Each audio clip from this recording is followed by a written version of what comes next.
Nagsimula na ang banal na buwan ng Ramadan para sa mga kapatid nating Muslim. Hindi lang yan sa Mindanao, kundi sa iba't ibang bahagi ng bansa. At live mula sa Quiapo sa Maynila, may Express Report si Mobile Journal Jazz Paredes. Jazz, anong update dyan? Ruth, assalamualaikum. Patuloy ang pagdating ng mga kapatid nating Muslim dito sa Manila Golden Mosque sa Quiapo para sa opisyal na pagsisimula ng Ramadan ngayong araw.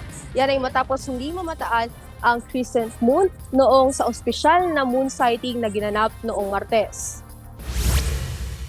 Sa pinakabanal na panahon para sa mga kapatid nating Muslim, nagninilay, nagdarasal at nag-aayuno sila mula pagsikat hanggang paglubog ng araw.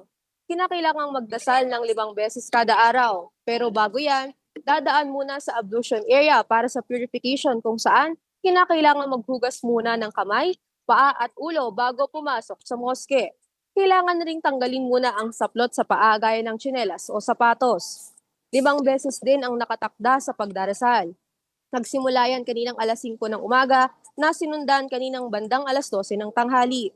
Mamayang alas 3:30 ang pangatlong dasal na tinatawag nilang azhar o yung afternoon prayer. Mamayang alas 6 ng gabi ang maghrib o ang evening prayer na hudyat ng paghinto sa fasting para kumain o uminom dahil lumubog na ang araw sa mga oras na ito. Magpapatuloy ang pagdarasal bandang 7:30 p.m. para sa Isya. Mahalaga ang Ramadan para sa mga kapatid nating Muslim para maging puro o dalisay ang kanilang mga puso at mapatawad ni Allah ang kanilang mga kasalanan. Ruth, dito sa aking pinatatayuan ay mayroong 2 area kung saan ay magkahiwalay na nagdarasal ang mga babae at lalaki.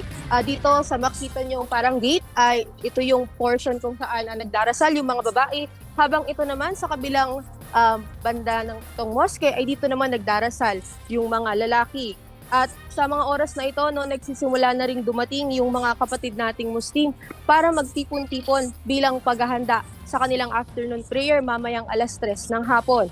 Magtatagal ang Ramadan ng 29 o 30 araw at posibleng matapos ito ng March 20, ngunit posible pa yung magbago dahil nakabase pa rin ito sa magiging pagpapakita ng buwan. Ruth? Yan po ang Express Report ni Mobile Journal Jazz Paredes live mula sa Quiapo sa Maynila.